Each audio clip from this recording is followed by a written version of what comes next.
स्वागत छ भाइ बहिनीहरुलाई नेपाल N.O.S स्कुलमा।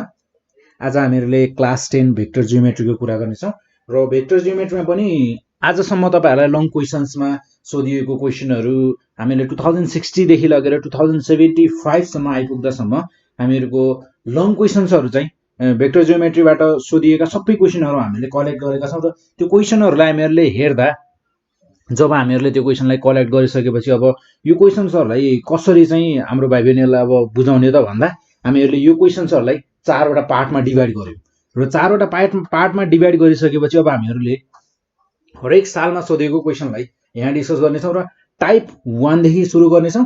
टाइप 1 भनेको हामीहरुको अलिकति इजी टाइपको हुनेछ र टाइप 4 सम्म पुगुन्जेलसम्म अलिकति हार्ड हुँदै जानेछ। जुन क्रममा अब हामीहरुले आज भने टाइप 1 को क्वेशनहरु डिस्कस गर्नेछौं। जस्तै मैले यहाँ एउटा क्वेशन लिएको छु 2072 रेगुलरमा सोधिएको क्वेशन हो यो। सो यहाँ हामीलाई क्वेशनले भनेको छ if OP vector is P then OQ vector is Q vector and the point M divides the line segment PQ। अब जस्तै यो फिगरमा हेरौं, हामीहरुको यहाँ फिगरमा लाइन PQ छ र यो लाइन PQ लाई हामीहरुको यहाँ थ्योरीमा नै भनेको छ M divides the line segment PQ। PQ लाइनलाई M भन्ने लाइनले डिभाइड गरेको छ internally in the ratio M1 and M1 is to M2। हामीहरुको PQ लाइनलाई हामीहरुको M भन्ने पोइन्टले M1 is to M2 भन्ने रेशियोमा internally डिभाइड गरेको छ भनेर भनेको छ र त्यसपछि हामीहरुलाई भन्छ then prove that OM vector is equals to M1 Q vector plus M2 P vector upon M1 plus M2 भनेर हामीहरुलाई प्रुभ गर भनेर भनेको छ। सो यो भनेको त हामीहरुको इन्टरनलको फर्मुला होइन त हो, यो नै हामीहरुले प्रुभ गर्नुपर्ने छ। सो अब यसमा हामीहरुको फर्स्ट अफ अल अब हामीहरुलाई प्रुभ गर्ने भनेर सोधेको छ भने हामीहरुले obviously जे कुरा गिभन छ हामीले त्यहीबाट सुरु गर्नुपर्ने हुन्छ। हामीहरुसँग अरु अप्सन नै छैन यहाँ। सो यसमा हामीहरुलाई गिभन भनेको O भनेको ओरिजिनको पोइन्ट भयो, त्यसैगरी यहाँ हियर हामीहरुको O भनेको यो O भनेको ओरिजिनको point, then let O be the origin, O be the origin हैन त। Then PQ is such that हामीहरुको P र Q के छ त M1 is to M2 मा डिभाइड भएको छ। So the PQ is such that PM upon MQ भन्न सक्ने भयो हामीहरुले र PM भनेको छ हामीहरुको M1 र MQ भनेको M2 यिनीहरुको रेशियो भयो M1 is to M2। So हामीहरुलाई यहाँ गिभन भनेको जस्ट रेशियो मात्र गिभन छ, हामीले यहीबाट क्याल्कुलेट गर्नुपर्ने छ र यो रेशियोलाई युज गरेर हामीहरुले यसलाई प्रुभ गर्नुपर्ने छ। देन हामीहरुको यहाँ PM भेक्टर भनेको जस्तै मेरो PM भेक्टर लिए है मैले यहाँ हामीहरुको PM भेक्टर भनेको P देखि M सम्मको vector PM vector by MQ vector is equals to हामीहरुसँग छ M1 is to M2 ratio. Then PM vector भनेको हामीहरुको पोजिशनल भेक्टरको फर्ममा यसलाई लेख्ने हो भने हामीहरुको कस्तो हुन जान्छ त PM भेक्टर भनेको हामीहरुको PM भेक्टर भनेको OP vector minus OM vector हैन त, OM vector minus OP vector. Then PM vector हो भने हामीहरुको यो हुने भयो OM vector minus OP vector र OP र OM भेक्टर भनेका हामीहरुका पोजिशनल भेक्टर हुन्। यिनीहरुलाई पोजिशनल भेक्टर भनेर किन भनिन्छ भने यिनीहरुको हामीहरुको यहाँ जस्तै O भनेको ओरिजिनको भेक्टर छ। सो यहाँ जस्तै हामीहरुको PM भेक्टर भनेको OM vector minus OP vector हुने भयो। त्यसैगरी हामीहरुको pm भेक्टर भनेको om vector minus op vector. मैले pm भेक्टरलाई पोजिसनल भेक्टरको फर्ममा लेख्दा कसरी लेखेको छु त? जस्तै pm भेक्टर भने नि, pm भेक्टर भन्दा मैले पछाडीको m लाई अगाडि राखेको छु, यानी कि om vector minus op vector लेखेको छु। हो, यो कुरा चाहिँ ध्यान दिनु हो। कहिलेकाहीँ के हुन्छ भन्दा गर्दै जाँदा अब यस्तो सानो कुरा ध्यान दिइदैन, तर गर्दै जाँदा कन्फ्युज हुन सकिन्छ कहिलेकाहीँ। त्यसो गर्दा के गर्ने त? पछाडीको माइनस अगाडिको om vector minus op vector गर्ने। र त्यसै गरी mq भेक्टरमा अब के हुने भयो त? इजी छैन। अब त हामीहरुको oq vector minus om vector, then यसलाई अब हामी क्रस मल्टिप्लाई गर्दिन्छौं र क्रस मल्टिप्लाई गर्दा यो हुने भयो हामीहरुको m1 भेक्टरले हामीहरुको मल्टिप्लाई गर्नुपर्ने भयो oq भेक्टर माइनस om भेक्टरलाई, र m2 भेक्टरले om भेक्टर माइनस op भेक्टरलाई, then m1 oq vector minus om vector, then यो हुने भयो हामीहरुको m2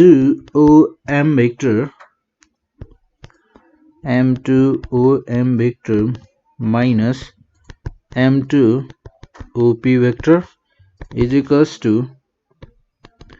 m1 oq vector minus m1 om vector. ठीक छ। देन om भेक्टरलाई एक ठाउँमा राखौं र त्यसपछि हामीहरुको m1 र oq भेक्टरलाई एक ठाउँमा राखौं। सो om भेक्टरलाई एक ठाउँमा राख्दा हामीहरुको यो हुने भयो m2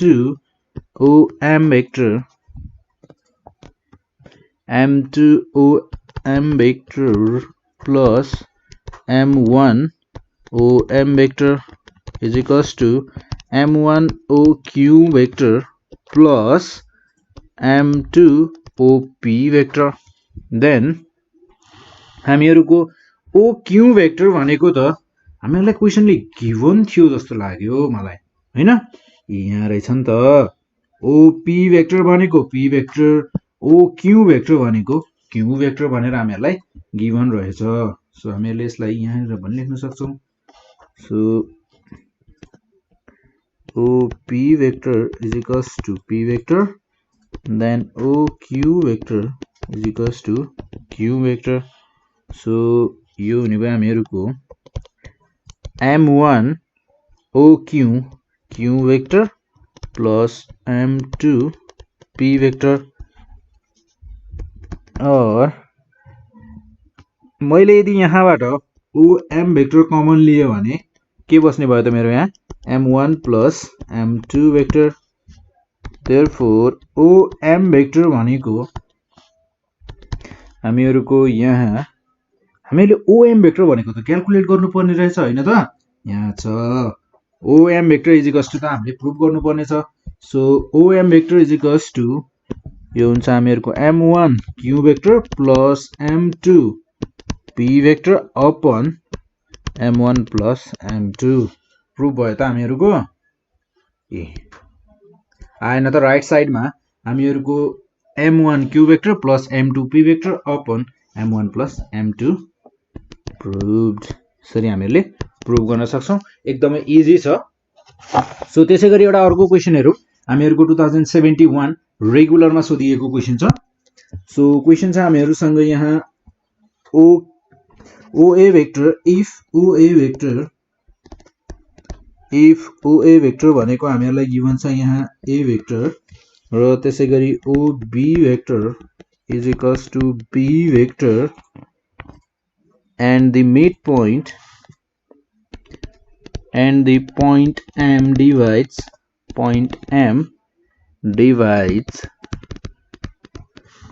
the line segment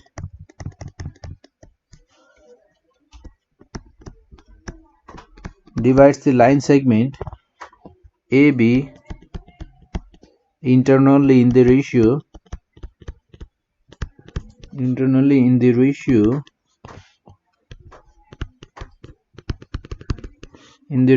of m1 is to m2, then prove that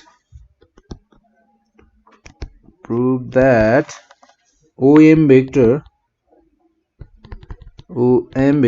is equals to m1 b vector plus m2 a vector upon m1 plus m2।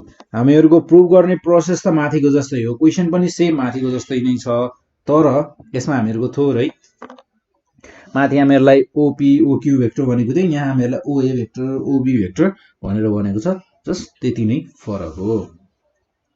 So अब हामीहरुको यहाँ यो क्वेशन भनेको हामीहरुको फर्स्ट अफ अल 2071 रेगुलरमा सोधिएको question. So हामीहरुको यसको लागि figure बनाउँदा यो हुने भयो हामीहरुको ओए भेक्टर बनाऊँ first of all. So OA vector छ हामीहरुसँग यहाँ, यो भयो हामीहरुको OA vector, then O origin, then ए।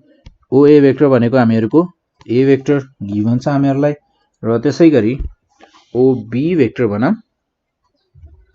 सो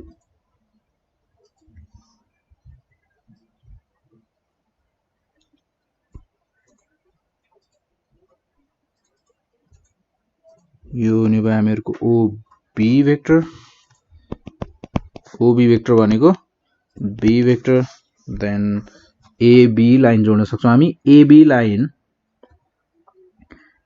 लाइन सेगमेन्ट छ हामीहरुको, जसलाई यो एबी लाइन सेगमेन्टलाई हामीहरुको एम भन्ने पोइन्टले के गरेको छ त डिभाइड गरेको छ, एम इज टु 2 भन्ने रेशियोमा, m1 इज टु m2 भन्ने रेशियोमा।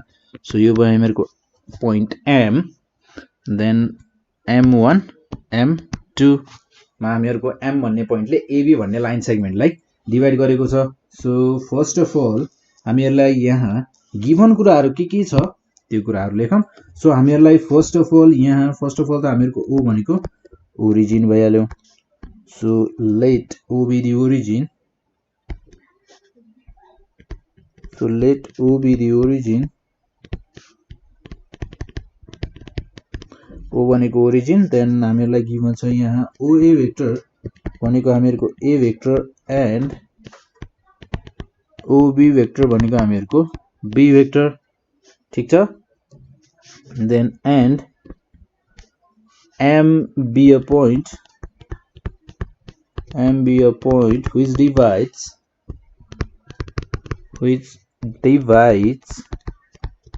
line segment AB, which divides AB line segment in the ratio of m1 is to m2, in the ratio of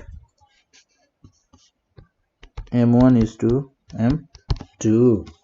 हामीहरुको m1 is to m2 को रेशियोमा हामीहरुको AB लाइनलाई m भन्ने पोइन्टले divide गरेको छ। हामीहरुलाई यही कुरा त क्वेशनमा given थियो, just मैले यहाँ केही गरेको छैन, जे कुराहरु हामीलाई क्वेशनमा गिभन थियो त्यही कुराहरुलाई यहाँ लेखेको छु। र अब हामीहरुको यहाँ फ्रम द फिगरमा हेर्दा हामीहरुको am हामीहरुलाई m1 to m2 given छ। सो m1 भनेको हामीहरुको फिगरमा हेर्दा के हो त, m1 भनेको त हामीहरुको am भन्ने लाइन हो, र त्यसैगरी m2 भनेको bm भन्ने लाइन हो, ठीक छ। देन अब यहाँ हेर्दा हामीहरुको am भेक्टर भन्नु, मैले यसलाई am vector upon mb vector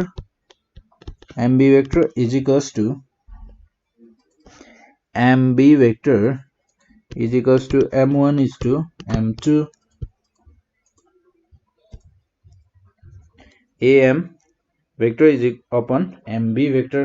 अब जस्तै मैले यहाँ am vector upon mb vector लेखे अनि is equals to m1 upon m2 लेखे, यो जरुरी छैन कि am mb नै मान्नु पर्छ, तपाईहरुले bm vector upon ma vector पनि लेख्न सक्नुहुन्छ, तर त्यसो लेख्दा के लेख्नु पर्यो त, m1 न्युमरेटरमा हुनु पर्यो र m2 डिनोमिनेटरमा हुनु पर्यो।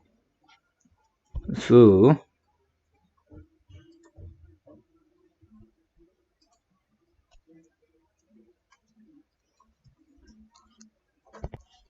सो अब हामीहरुको यहाँ am भेक्टरलाई मैले पोजिसनल भेक्टरको फर्ममा लेख्ने हो भने के हुने भयो त यो हुने भयो हामीहरुको om vector minus oa vector ठीक छ अपन हामीहरुसँग छ mb vector then mb vector भनेको पोजिसनल भेक्टरको फर्ममा हुने भयो ob vector minus om vector then m1 upon m2 so हामीहरु यहाँ क्रस मल्टिप्लाई गर्न सक्छौं सो क्रस मल्टिप्लाई गर्दा यो हुने भयो हामीहरुको m2 om vector minus oa vector is equals to then m1 vector m1 into ob vector minus om vector so bracket multiply गरेर ब्रैकेट खोल्दिम सो यो ब्रैकेट खोल्दा यो हुने भयो हामीहरुको m2 om vector minus m2 oa vector m1 ob vector then minus m1 om vector so om लाई हामी एक ठाउँमा राखौं सो राइट साइडमा भएको माइनस m1 om भेक्टर लाई म लेफ्ट साइडमा ल्याउँछु र लेफ्ट साइडमा ल्याउँदा यो हुने भयो हामीहरुको m2 om vector plus m1 om vector हुने भयो सो माइनस m2 oa भेक्टरलाई म राइट साइडमा लिएर राख्छु सो र राइट साइडमा लिएर राख्दा यो हुने भयो हामीहरुको plus m2 oa vector then right side left साइडमा मैले यदि om भेक्टर कमन लियो भने के बस्ने भयो त यहाँ बस्ने भयो हामीहरुको m1 plus m2 so ob vector र oa भेक्टरलाई हामीहरुलाई फर्स्टमा हामीहरुलाई क्वेशनमा के कुरा गिवन थियो यसको बारेमा गिवन थियो हामीहरुलाई oa भेक्टर भनेको a भेक्टर र ob भेक्टर भनेको b vector small b vector then b vector plus m2 a vector so therefore om vector is equals to m1 b vector plus m2 a vector upon m1 plus m2 हामीहरुले prove गर्नुपर्ने यही थिएन त so हामीहरुको prove गर्ने यदि यही हो भने LHS is equals to RHS proved so, OM vector is equals to m1 b vector plus m2 a vector upon m1 plus m2 फेरि हामीहरुको एउटा अर्को क्वेशनहरुमा हामीहरुको 2071 सप्लिमेन्टमा सोधिएको क्वेशन छ देन हामीहरुको क्वेशनमा भनेको छ